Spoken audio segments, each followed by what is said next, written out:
है कि election commission के पास स्टैट्यूटरी पावर नहीं है इस तरीके से समरी इंटेंसिव इलेक्टोरल रोल को रिवाइज करने की। प्लस इनके कई सारे क्वेश्चन हैं जो रूल्स के बाहर जा रहे हैं।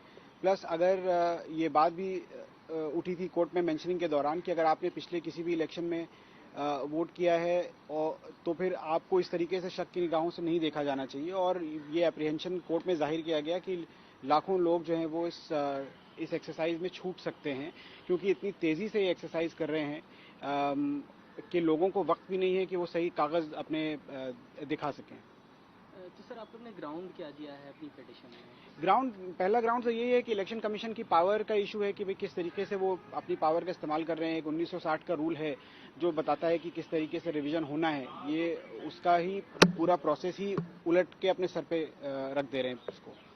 तो ये मेन ग्राउंड है। और दूसरा ये है कि इलेक्शन कमीशन का जो रीजनिंग है इतनी जल्दी एक्सरसाइज करने का, इतना लास्ट मिनट पे करने का और इतनी तेज़ी से करने का कि कई लोग उसमें छूट सकते हैं। हमारी जो डेमोक्रेसी है वो इंक्लूजन पे बेस्ड है, ज़्यादा से ज़्यादा लोग आकर अपना वोट दे पाएँ, ये नहीं कि ज़्यादा से ज़्यादा लोग छूट जाएं।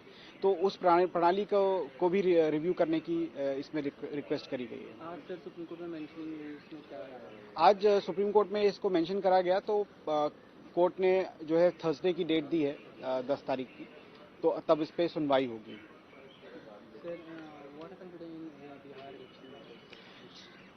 So the Bihar election matter was filed by, there were about 7 petitions which were mentioned today.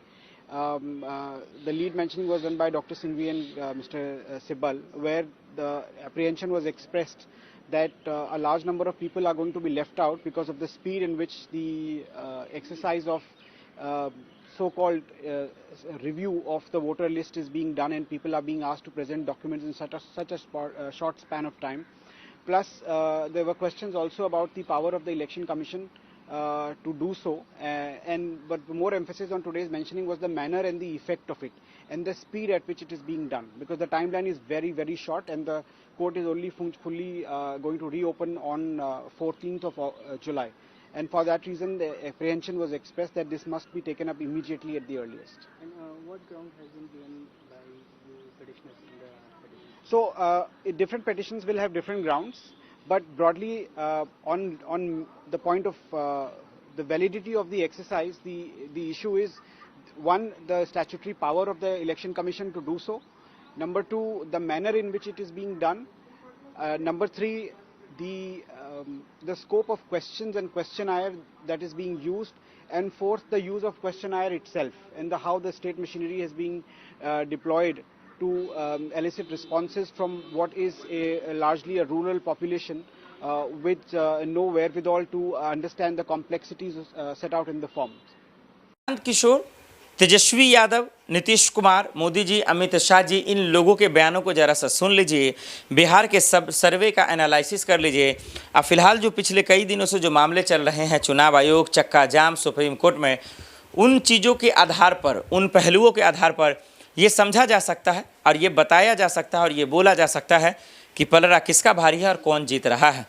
जिस तरीके से प्रशांत किशोर इंटरव्यू दे रहे हैं, लोगों से मुखातिब हो रहे हैं और जिस मुद्दे का जिक्र कर रहे हैं, इसमें कोई शक नहीं कि एक जो नई लहर जो है लोगों के बीच आ रही है, बिहार में आ रहा है, वो प्रशांत किशोर का नाम आ रहा है। वो सरकार बना भी सकते हैं। क्या चिराग पासवान उनका साथ देंगे? चिराग पासवान भी अलग चुनाव लड़ेंगे, लेकिन तेजस्वी यादव जिस तरीके से लोगों के बीच जा रहे हैं, मंच पर लोग उनके साथ जिस तरीके से जुड़ रहे हैं, लग रहा है कि इंडिया गठबंधन भी सरकार बना लेगी। सरकार उनकी भी बन सकती है, 50-50 चांस है।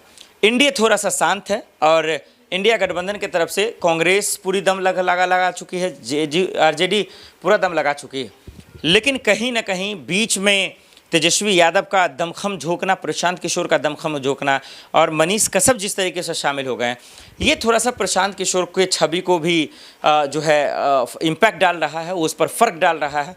क्योंकि हमारा आप जान रहे हैं कि इनके बोल, मनीष कश्यप के बोल, उनकी बेईमानी, उनके मुखरता, ये हम सब, आवाज़ कम करो, ये हम सबको समझते नज़र आ रहा है। तो ये कहीं ना कहीं फ़र्क पड़ेगा, ये समझ में आ रहा है। क्योंकि अभी देखिए, एक बच्चे को वो डांटते आ रहा है, तो नेता ऐसा होता नहीं। नेता को महबूब होना चाहिए, लोगों से अच्छे से अपने अल्फाज के इस्तेमाल करना चाहिए, शब्द लोगों के बीच में ठीक करना चाहिए। वैसे भी नेता एक्टिंगबाज होता है, लेकिन पता नहीं मनीष कश्यप के दिमाग में क्या है, क्या बीमार हो गया है, क्या नीतीश कुमार की तरह है, कब क्या करना है, एक बच्ची को सरेआम डांट रहा है। तो इन सब का इलाज होना चाहिए इन लोगों का, क्योंकि ये ठीक नहीं है।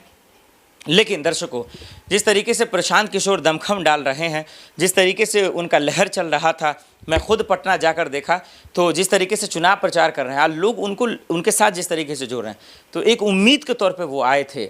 लेकिन इस तरीके के नेता को अगर आप शामिल करेंगे तो आपकी जो है कहीं ना कहीं किरकिरी होगी और आपकी छवि खराब होगी।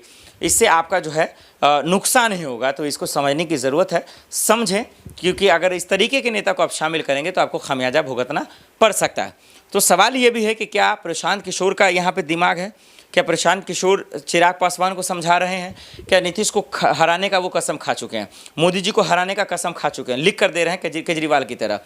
तो ये जो कुछ हो रहा है बिहार में, ये लोगों को समझना पड़ेगा। बड़ी इंटरेस्टिंग चुनाव है, बहुत कांटे की टक्कर है, मुकाबला ज़बरदस्त है पार्टियों के बीच में, नेताओं के बीच में, संगठन के बीच में, गठबंधन के बीच में। और इस बीच में बिहार की जनता को समझना होगा कि हम किसको वोट दें, किसको वोट करें। और इससे पहले चुनाव आयोग से जीतना पड़ेगा। जो एक वो सर्वे करा रहा है, ये जो दस्तावेज का जिक्र कर रहा है, ये एक अलग चुनौती है। उससे भी लोगों के अंदर फ़र्क पड़ रहा है। तो चुनाव आयोग इस पर भी फैसला करे। प्रशांत किशोर ने भी कहा कि अभी कराने की कोई ज़रूरत नहीं थी। लेकिन सीएम कौन होगा बिहार का, दर्शकों? और बिहार की जनता सीएम बनाएगी किसको? तेजस्वी यादव, प्रशांत किशोर, चिराग पासवान, नीतीश कुमार या उनका बेटा, या फिर सम्राट?